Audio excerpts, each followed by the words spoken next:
حضرت ابن عباس رضی اللہ تعالیٰ عنہما فرماتے ہیں کہ حضور نبی کریم صلی اللہ علیہ وسلم نے پچھنے لگوائے،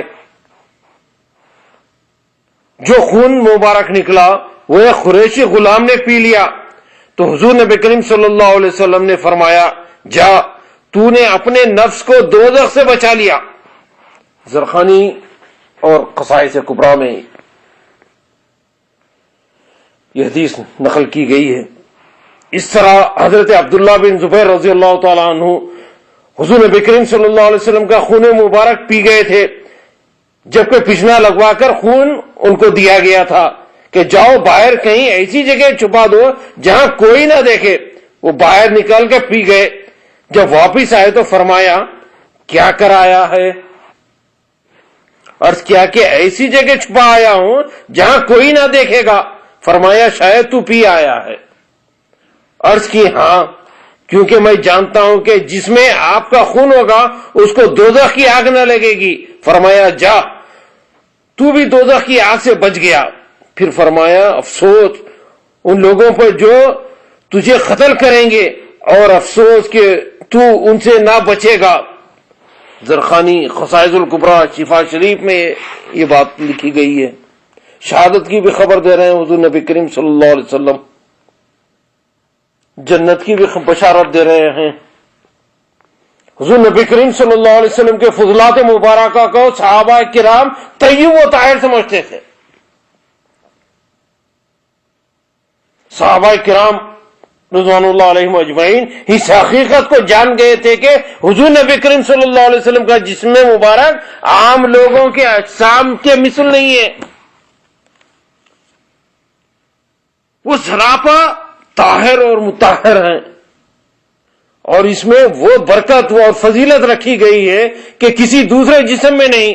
چنانچہ وہ فضلات مبارکہ بابرکت سمجھتے تھے اور پی جاتے تھے، کیونکہ ان کا عقیدہ تھا کہ ان کو اپنے باطن میں پہنچنا باعث ترقی و روحانیت ہے، ترقی کا باعث، روحانیت کا باعث، اپنی شفا سمجھتے تھے، امراض کا دفع سمجھتے تھے۔ ام المومنین سیدہ عائشہ صدیقہ رضی اللہ تعالیٰ عنہ فرماتی ہے کہ ایک دن میں نے عرض کیا یا رسول اللہ صلی اللہ علیہ وسلم، آپ بیت الخلاء میں تشریف لے جاتے ہیں، جب آپ واپس آتے ہیں تو میں اندر جاتی ہوں، مجھے وہاں اور تو کچھ نظر نہیں آتا مگر یہ کہ وہاں سے کستوری کی سی خوشبو آتی ہے۔ اللہ اکبر۔ فرمایا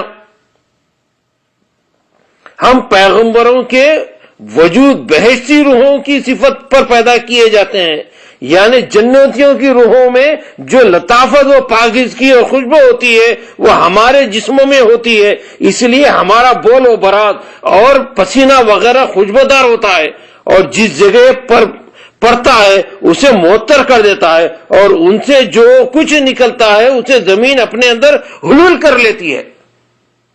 اللہ اکبر۔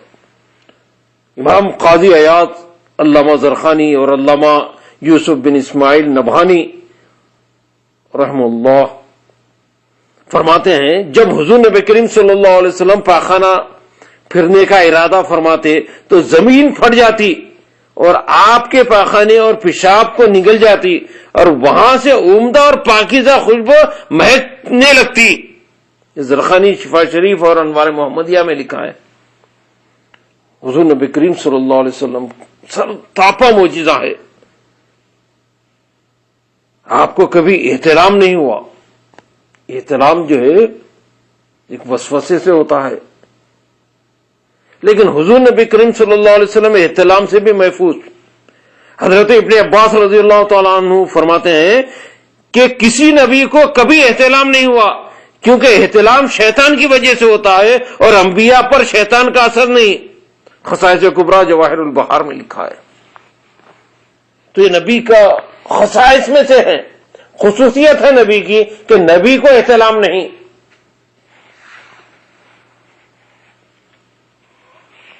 اور حضور نبی کریم صلی اللہ علیہ وسلم کا یہ بھی معجزہ کہ آپ ختنہ و ناف مبارک، یہ بھی آپ کی معجزہ ہے کہ حضرت عبداللہ بن عمر رضی اللہ تعالیٰ عنہ فرماتے ہیں کہ حضور نبی کریم صلی اللہ علیہ وسلم ختنہ کیے ہوئے اور ناف کاٹے ہوئے پیدا ہوئے تھے۔ جواہر البحار میں لکھا ہے کہ سب لوگ کی ختنہ جو ہے پیدا ہونے کے بعد ہوتی ہے اور ناف کاٹی جاتی ہے، لیکن حضور نبی کریم صلی اللہ علیہ وسلم ختنہ کیے ہوئے اور ناف کٹی ہوئی، کسی دائی کو ناف کاٹنے کی ضرورت پیش نہیں آئی اور کسی کو ختنہ کی ضرورت محسوس نہیں ہوئی. تو حضور نبی کریم صلی اللہ علیہ وسلم کا یہ معجزہ ہے کہ آپ ختنہ کیے ہوئے اور ناف مبارک کٹی ہوئی آپ پیدا ہوئے. حضور نبی کریم صلی اللہ علیہ وسلم قدرتی مختون اون نازل کیے ہوئے سرما لگے ہوئے پیدا ہوئے تھے. سیدہ آمنہ رضی اللہ تعالیٰ عنہ آپ کی والدہ کہتی ہیں کہ میں نے آپ کو پاک صاف جنا کے کوئی آلودگی آپ کو لگی ہوئی نہ تھی. اللہ اکبر. حضرت انس رضی اللہ تعالیٰ عنہ فرماتے ہیں کہ حضور نبی کریم صلی اللہ علیہ وسلم نے فرمایا خدا کی طرف سے یہ بھی میرے اکرام و اعزاز میں داخل ہے کہ میں ختنہ کیا ہوا پیدا ہوا اور کسی نے میرے سطر کو نہیں دیکھا. زرخانی اور کنز العمال میں لکھا ہے. غرض کے حضور نبی کریم صلی اللہ علیہ وسلم سرتاپا برہان الہی ہے، دلیل الہی ہے. سرتاپا حضور نبی کریم صلی اللہ علیہ وسلم معجزہ ہے، بلکہ اعضاء کی طرح ان کا ہر وقت اور ان کی ہر چیز برہان الہی ہے. حضور سید عالم صلی اللہ علیہ وسلم کے معجزات و خصائص کے موضوع پر امام جلال الدین سیوطی رحمۃ اللہ علیہ کی خصائص کبریٰ اور امام یوسف بن اسماعیل نبہانی کی شرح آفاق کتاب حجت اللہ علی العالمین فی معجزات سید المرسلین کا مطالعہ کریں. اللہ تبارک و تعالی ہم سب کو محبت رسول عطا فرمائے. وآخر دعوانا الحمدللہ رب العالمین. سبحان ربک رب العزت عما یصفون وسلام علی المرسلین والحمدللہ رب العالمین.